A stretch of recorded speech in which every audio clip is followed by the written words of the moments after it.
এই আছে, এখানে কিন্তু অটা শোয়া সাউন্ড হবে। এর আগের ভিডিওতে আমি দেখিয়েছি শোয়া সাউন্ডটা কি অ।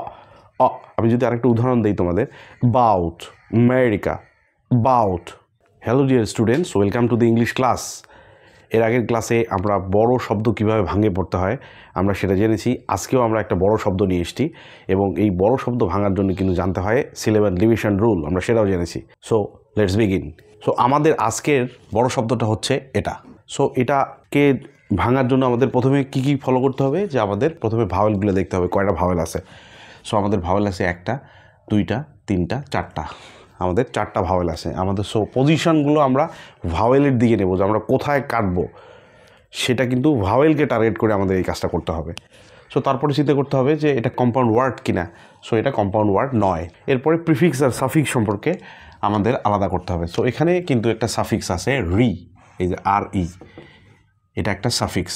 সো এই সাফিক্সের উচ্চারণটা কি হবে, এটা কি ওপেন না ক্লোজ? এটা একটা ওপেন সিলেবাল, ভাওয়েলের পর কিছু নাই, তো এটার সাউন্ড হবে লং সাউন্ড। তো র আর ই, রি।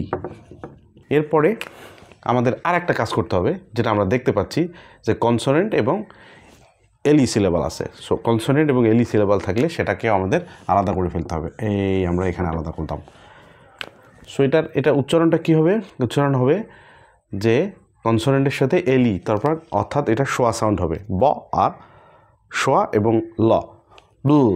সো এটা হবে বুল, বুল। এটাকে আমরা দেখলাম বুল। এরপরে এখন এইটা নিয়ে আমাদের কাজ করতে হবে এখন। তো এখানে খেয়াল করো যেখানে কিন্তু এস এবং ফি আছে। এস ফিটা কি? এস ফিটা হচ্ছে কনসোনেন্ট ব্লেন্ড, যেটার উচ্চারণটা কি স্প, স্প, স্প। সো এসপিকে আমরা ভাঙতে পারতেছি না। এসপির সাথে কি আছে? ই আছে এবং সি আছে।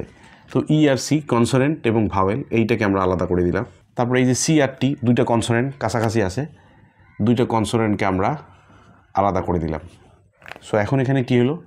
এসপি, ই এবং খ, তাই না? তো কী হলো এটা? Spec, spec. কেন? ই এর পর কিন্তু কনসোনেন্ট আছে, সো এখানে ইটার শর্ট সাউন্ড হচ্ছে স্পেক। এরপর আছে ঠ এই, তাই না? ঠ এই আছে, এখানে কিন্তু অটা শোয়া সাউন্ড হবে। এর আগের ভিডিওতে আমি দেখিয়েছি শোয়া সাউন্ডটা কি অ। আমি যদি আরেকটা উদাহরণ দিই তোমাদের, বাউট আমেরিকা, বাউট। দেখছো এটা কিন্তু উচ্চারণ হচ্ছে না, এর উচ্চারণটা হচ্ছে না। বাউট আমরা কিন্তু একদিন পড়তাম about America, not like that, bout America. ঠিক আছে, ঠিক একই রকমভাবে ঠ ঠ ঠ। সো আমরা এটা পড়ব respectable, respectable, respectable, respectable, respectable. এটাকে আমরা পড়ব রেসপেক্টেবল, রেসপেক্টেবল, রেসপেক্টেবল না, রেসপেক্টেবল, টবল, টবল, রেসপেক্টেবল, রেসপেক্টেবল। আশা করি বিষয়টা তোমরা ধরতে পারছো। সো এই টাইপের ওয়ার্ড খুঁজে বের করো এবং সেগুলো প্র্যাকটিস করার চেষ্টা করো। কোনো সমস্যা হলে তোমরা কমেন্ট করে জানাও। তো এই টাইপের ভিডিও আরও পেতে চাইলে ফেসবুক পেজে ফলো দাও এবং ইউটিউব চ্যানেলে সাবস্ক্রাইব করে পাশে থাকো। বাই।